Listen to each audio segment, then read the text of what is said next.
There's a quiet kind of pain that deep thinkers carry around with them. It doesn't scream for help. It doesn't demand attention. It just sits there, an invisible weight pressing on the soul. It's the pain of noticing too much, of hearing the things no one else says, of feeling the emotions everyone else tries so hard to ignore. Picture this. You're sitting at a dinner table. The room's filled with laughter, clinking glasses, light conversation. Someone's going on about the weather. Another person's recapping the latest celebrity gossip. Heads are nodding, people are smiling, everyone's playing their part in this easy social dance. Then you open your mouth and say something real, something raw, something that pierces the thin layer of surface-level chatter like a blade. And suddenly, the air shifts. The laughter fades. People fidget in their chairs. Someone clears their throat. Another person tries to change the topic with an awkward, "Anyway." The moment's gone, but you felt it, didn't you? That sudden, subtle rejection. That invisible wall going up between you and everyone else. And it happens more often than you'd like to admit. Carl Jung understood this perfectly.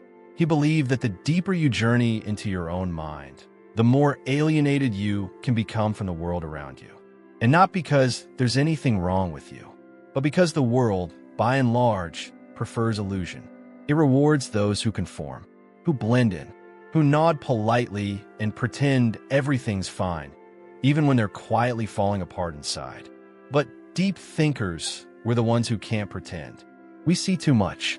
We see through things, through forced smiles, empty traditions, hollow conversations, and systems that no longer serve anyone. Jung once said, "The more intelligent and self-aware a person is, the more they suffer from the general unconsciousness of society." That's not necessarily a compliment. It's a warning. Because in a society that doesn't value depth, being self-aware isn't some magical superpower. Sometimes it's a curse, and that curse starts early. From childhood, many deep thinkers feel like they're from another planet. They ask the questions other kids don't even think to ask. Why do adults lie? Why are some rules completely arbitrary? Why does love sometimes feel so conditional? But instead of answers, they get, "Don't ask so many questions. Just do what you're told. Why can't you be like the other kids?" So they learn to keep quiet, to stop asking. But inside, the questions keep coming. They grow sharper, heavier. By the time these kids become adults, they've built entire worlds inside their minds. Worlds filled with unspoken thoughts, unseen truths, and emotions they've never shared out loud. But the external world doesn't exactly welcome that. At work, they're told to follow the script. In relationships, they're accused of being too intense. On social media, they're urged to stay positive, keep it light, don't rock the boat. So they hide, not because they want to, but because they've learned what happens when they don't. Carl Jung believed society fears what it doesn't understand, and deep thinkers are deeply misunderstood. When you express a complex idea, people assume you're trying to show off. When you sit in silence, they think you're judging them. When you open up about trauma or pain, they accuse you of being dramatic. When you ask questions, they dismiss you as an overthinker. But here's the truth. You're not overthinking. You're seeing clearly. You're noticing what others miss. You're feeling the things most people are too afraid to feel. And that makes people uncomfortable. Not because you're wrong, but because you're right. You speak truths that others spend their entire lives trying to avoid. You shine light into the shadows they've worked so hard to keep buried.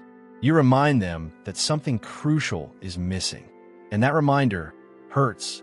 That's why deep thinkers so often face resistance, mockery, or distance. Not because of who we are, but because of what we represent. We're mirrors. We reflect back all the parts of people they'd rather not see. Jung called this the encounter with the shadow. And most people want nothing to do with their shadow. So they push away anyone who reminds them it's there. And guess who that often is? It's you. Have you ever tried to warn someone about something you could see so clearly? Tried to help them notice a destructive pattern before it was too late? Tried to tell them a hard truth because you cared? And instead of gratitude, you got silence or anger, or they disappeared from your life entirely. You weren't being negative. You were being real. But real is dangerous. Real doesn't sell. Real doesn't entertain. Real makes people think. And thinking hurts. Jung said, most people don't think. They just rearrange their prejudices. They repeat what they've heard. They defend the beliefs they were raised on. They perform day after day to fit into a world that doesn't encourage real thought. But deep thinkers, we question. We dissect. We pull things apart to see how they work. We stay up at night wrestling with contradictions. We don't seek approval. We seek understanding. And in doing so, we often lose the approval of people who live comfortably on the surface. That's the tragedy of awareness. The more awake you become, the lonelier you can feel. Not because you're broken, but because everyone else is asleep. And yet, you still try to connect. You try to dim your light to make others feel comfortable. You soften your words so you don't scare people away. You try to fit in, but it never works. Because truth has a frequency. And once you vibrate at that frequency, you can't go back to pretending. So what do? Where do you go? How do you live in a world that seems terrified of the very thing you are? That's what we're exploring next. Because if you've ever felt like you're too much for the world, you're not wrong. You're not broken. You're simply alive in a world that was never designed to support depth. Carl Jung called it mass-mindedness. It's the idea that most people don't think for themselves. They don't carve out their own beliefs or truths.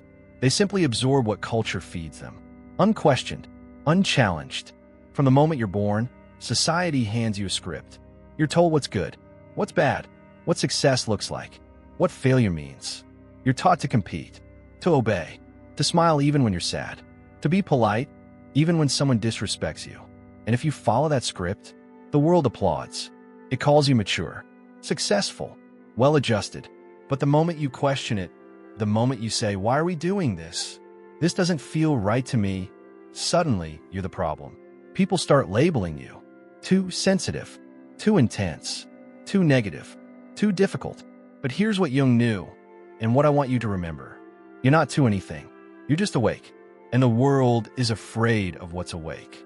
Let's go deeper for a moment. Think back to your earliest days in school. Were you rewarded for your creativity? For your emotional, not out of cruelty, but out of self-preservation? That's why so many deep thinkers end up labeled as loners, or weird, or intense. Not because we actually are those things, but because we live at a frequency most people aren't tuned into. Carl Jung said, loneliness does not come from being alone, but from being unable to communicate the things that seem important to you. That line cuts deep, doesn't it? Because you know it's true. How many times have you wanted to talk about something real? Meaning, trauma, life, death, purpose, only to be met with blank stares or polite silence? How many times have you seen through someone's mask and kept quiet because you knew they couldn't handle truth? How often have you felt like you needed to dull yourself down just to be understood? That's not connection. That's survival. And surviving in a world that doesn't understand depth comes at a cost. So, how do you keep going? How do you live as a deep thinker in a world that often doesn't seem built for you? Well, let me tell you something important first. You do not need to fix your depth. You're not a problem to solve. You are not too much. You're simply wired to see beyond the obvious, to feel beyond the surface, to hear the quiet signals underneath the noise. And yes, that's a burden sometimes, but it's also your gift. Carl Jung believed that everything we fear about ourselves, the parts we hide, the parts we think are too dark or too intense, are often the very roots of our true power. Until you make the unconscious conscious, it will direct your life and you will call it fate. That's Jung's way of saying, don't run from who you are. Integrate it. The world wants you to hide your depth because it disrupts the comfort of the shallow. But hiding it only makes you feel alone. And when you feel alone, you start believing something is wrong with you. There's nothing wrong with you. There's something deeply wrong with a culture that's terrified of realness. So let's talk about some ways to live as a deep thinker and not just survive, but thrive. 1. Find a few who speak your language. This is critical. A lot of deep thinkers spend years trying to fit into crowds that were never meant for them. They try to laugh at small talk, pretend they love the same trends, act like they're not secretly dying inside during endless social gatherings where nothing real is ever discussed. Stop. You don't need the whole world to get you. You just need a few people who do. People who don't look away when you bring up real topics. People who crave meaning the way you do. People who can sit in silence with you without making it awkward. It might only be 2 or 3 people, but that's enough, because with those people, you'll finally feel what Jung called wholeness. That moment when you're fully seen, fully heard, and nothing about you feels like too much. 2. Learn to translate your thoughts. One of the biggest struggles deep thinkers face is communication. Not because we're bad at speaking, but because what's happening inside our heads is often so layered, so nuanced, so interconnected that it's hard to put it into simple words. So we either try to explain everything all at once, overwhelming the listener, or we give up and go quiet. But Jung would say, the task is not to unload your entire soul in every conversation. Instead, learn to translate. Take the big, swirling galaxy of ideas in your head and find one small star you can share. One image, one metaphor, one question. Start there. Sometimes people need a doorway into your world. Give them that doorway instead of the entire labyrinth all at once. 3. Protect your energy. This one's huge. Deep thinking is draining because you're not just experiencing life, you're analyzing it, questioning it, feeling it all in high definition. That's why so many deep thinkers crave solitude. Jung called it the necessity of the introvert. Not because introverts dislike people, but because they need time alone to process everything they've absorbed. So give yourself permission to withdraw. You don't owe anyone your constant presence. Take walks alone.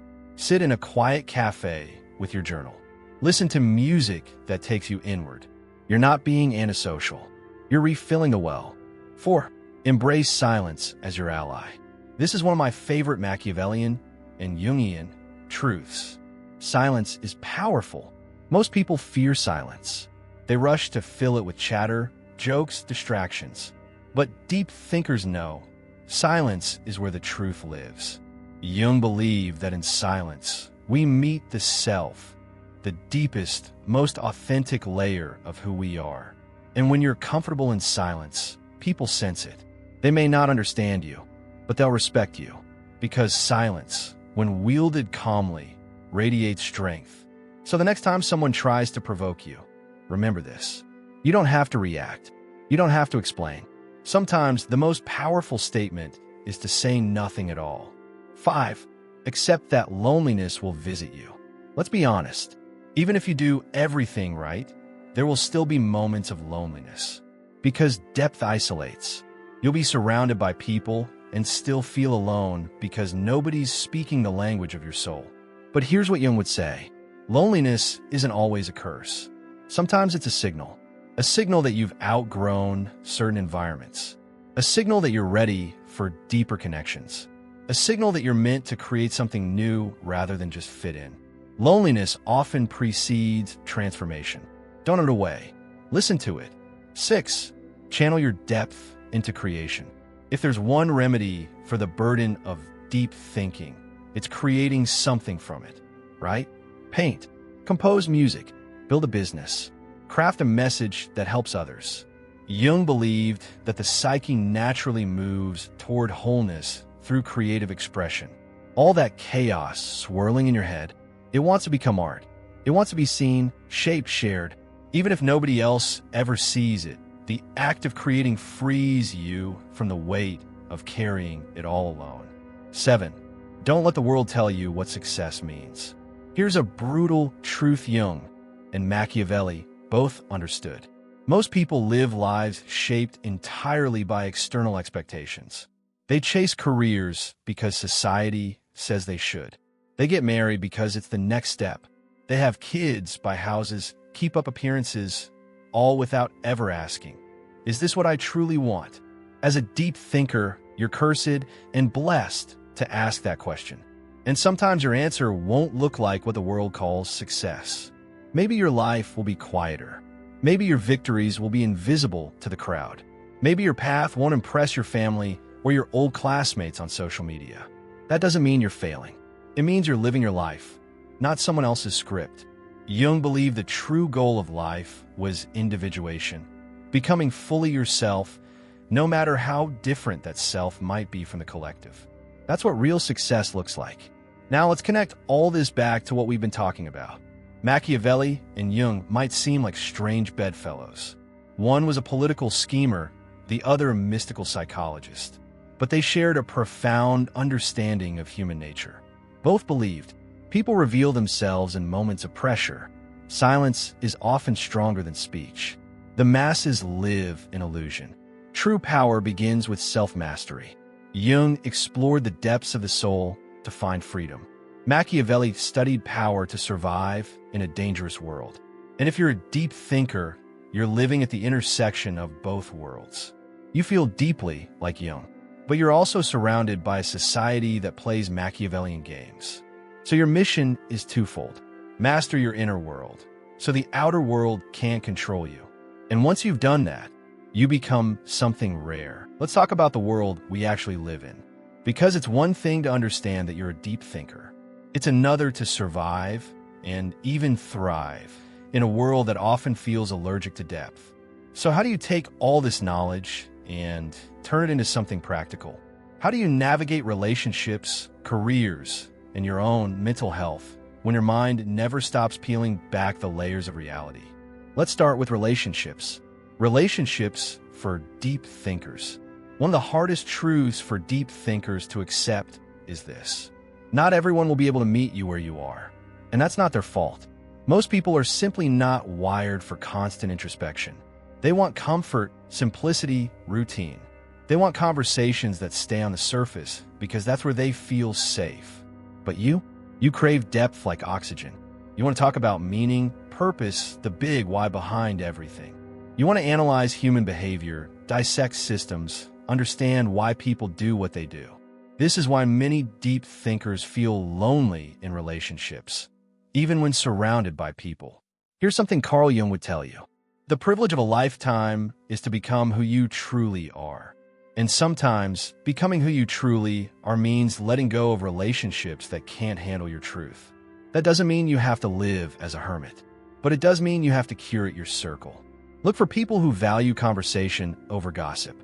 People who aren't threatened when you challenge ideas. People who see silence not as awkwardness, but as a sacred space where meaning brews. Even one or two friends like that can change your entire experience of life. Stop forcing shallow connections. Many deep thinkers waste years trying to maintain friendships or romantic relationships simply because we've known each other forever. But here's a question. When you leave a conversation with that person, do you feel drained or do you feel alive? If you consistently feel drained, that's a clue. You don't owe anyone lifelong loyalty if the relationship no longer fits the person you're becoming. And here's another brutal truth. Some people you love will never be able to love you in the way you need. They might love you in their own way. They might care deeply, but they may never be able to hold space for your intensity, your questioning, your need for truth. That doesn't make them bad people. It just makes them different. Release them with compassion and keep moving forward. Because as Jung said, the cost of not becoming yourself is far higher than the cost of letting go. Career for deep thinkers. Let's talk about work. A lot of deep thinkers feel out of place in traditional career paths. They struggle with endless meetings about nothing, hierarchies based on politics instead of competence, rules that make no sense, shallow networking conversations that feel fake. You're not crazy. Many corporate or institutional environments are designed for conformity, not creativity. But that doesn't mean you're doomed to hate your job forever. It just means you have to be strategic. Look for roles that value insight. Deep thinkers thrive in careers where their ability to see patterns is valued. Think about jobs that involve solving complex problems, innovating systems, counseling or therapy, research and analysis, writing or content creation, art, design or music, strategic consulting, teaching or mentoring, entrepreneurship. These fields often give you space to explore big ideas and make a tangible impact. Create a shadow career. Even if your current job isn't your passion, there's power in building a shadow career. That's the work you do after hours, the writing, the art, the business idea, the podcast, the research, the volunteering. It keeps your soul alive. Jung would say that even a small corner of your life dedicated to authentic expression can transform your experience of the rest of your life. Protect your authenticity. One thing to watch out for. Many deep thinkers become chameleons at work. They learn how to talk the talk, to fit in, to keep things light. But if you suppress your authentic self for too long, you'll eventually reach a breaking point. So even if you must play the game, keep a part of yourself untouched. Find ways to inject meaning into your day, even in small ways. Emotional health for deep thinkers. Let's talk mental health, because the truth is, being a deep thinker can be exhausting. We live in a world that bombards us with information, urgency, and surface-level noise. And deep thinkers feel it all. Every global crisis, every social injustice, every personal slight. It's like being tuned into every radio station at once and unable to turn the dial. So how do you protect your mental health? Set boundaries with information. The modern world wants you plugged in 24/7, but deep thinkers need space to process. Turn off the news sometimes. Log out of social media.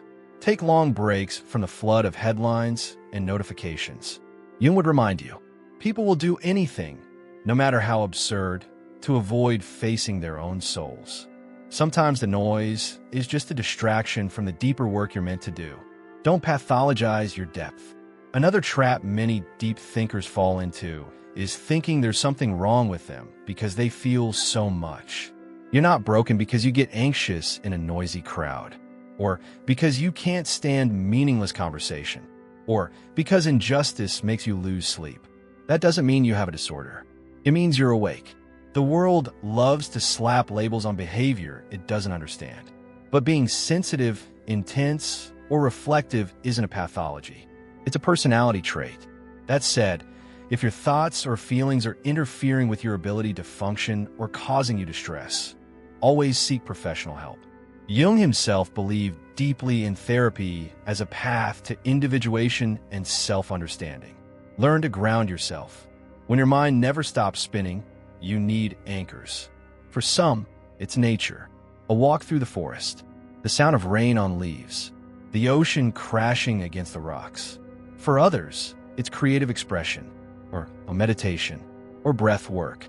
Find what brings you back into your body. Because as much as your mind is your gift, living only in your head is dangerous. Embrace the cycle. Here's something many deep thinkers don't realize. Depth comes in cycles.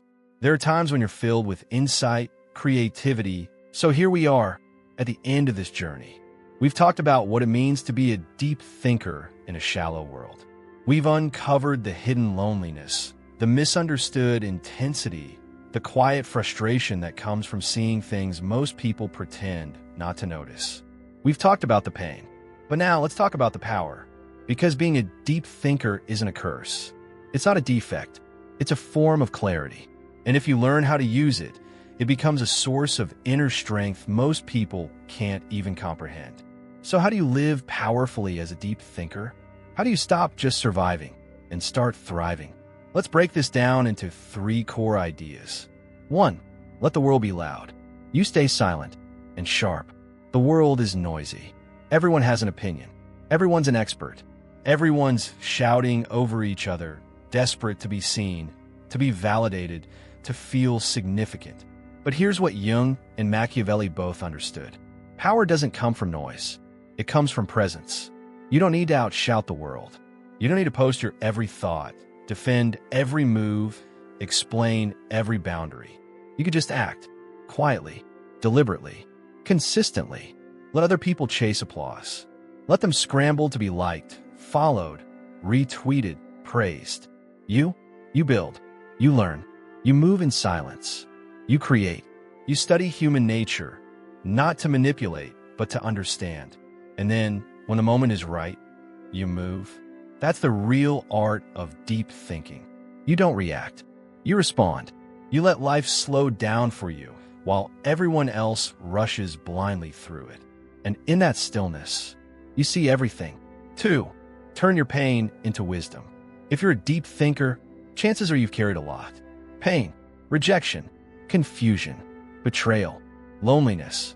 You've probably cried in silence, smiled in public, questioned your own sanity at times because nobody around you seemed to feel the weight of life the way you do. But Carl Jung would remind you of something. No tree, it is said, can grow to heaven unless its roots reach down to hell. What does that mean? It means your depth didn't come from nowhere. It was forged. Forged in the pain you didn't think you'd survive. Forged in the nights where you had no one to talk to but your own thoughts. Forged in the moments when you saw through someone's lies and realized the world isn't as kind as you once believed. But here's the thing. That pain didn't just break you. It gave you insight. It gave you empathy. It made you wise. You know what it's like to suffer quietly, so you listen better. You've experienced betrayal, so you recognize patterns others don't. You've been alone, so you understand the difference between loneliness and solitude. You didn't just survive the storm. You studied it. And now, you can read the weather before others even see the clouds. That's your gift. Don't hide it. Don't shame it. Don't try to be normal just to blend in. Use it. Sharpen it. Let your depth become the lens through which you shape your life. 3. Become your own source of validation. Let's be honest. This is the hardest part. We all want to be seen. We all want to be loved. We all want to feel like someone out there gets us. And as a deep thinker, you're probably used to being misunderstood. Maybe you've been told you're too serious, too intense, too emotional, too analytical. And that criticism, it cuts deep. So deep that sometimes you start questioning yourself. Maybe I am too much. Maybe I do overthink everything. Maybe I should just be quiet, go with the flow, smile more. But let me ask you this. What if the thing you've been told to tone down is exactly what makes you powerful? What if your depth isn't a problem? It's a superpower. Jung would say the goal isn't to be loved by the world. It's to be loved by the self. The real you, the whole you, the you that exists underneath all the masks. So start validating yourself, not with affirmations written on sticky notes, but by living in alignment with what matters to you. Let your values guide you. Let your silence protect you. Let your instincts inform you. And remind yourself every day, I don't need the world to clap. I just need to keep walking. Create a life where you don't have to perform. This is the real goal. A life where you don't have to perform, where you can just be, where your conversations are real. Your relationships are intentional. Your daily choices reflect your inner world, not just the culture around you. That doesn't mean your life has to be perfect or isolated or off-grid. It just means you've stopped chasing appearances. You've stopped pretending to enjoy what drains you. You stopped tolerating what disrespects you. You stopped watering down your thoughts just to be palatable. Because here's the truth. People who truly belong in your life will never be threatened by your depth. They might not always understand you, but they'll respect you. They'll feel safe with you.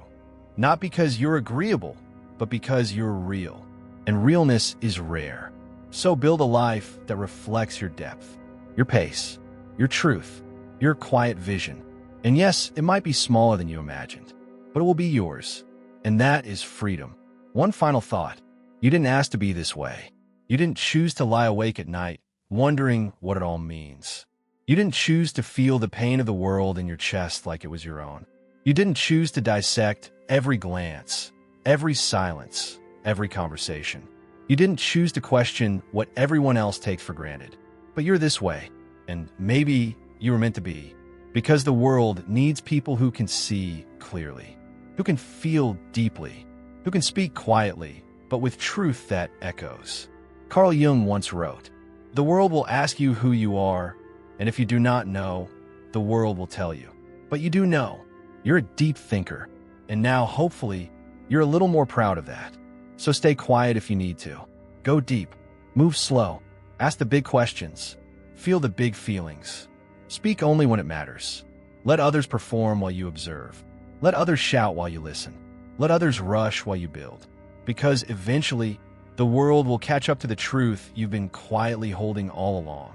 If this message resonated with you, let me know in the comments.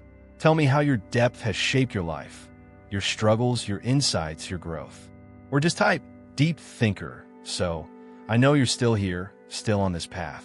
And if you want more videos like this, about ancient psychology, quiet power, and how to survive in a world that often misunderstands depth, consider subscribing. because this channel isn't about performance. It's about presence. And the world doesn't need more noise. It needs more people who see clearly, think deeply, and live quietly but powerfully. Until next time, stay rooted.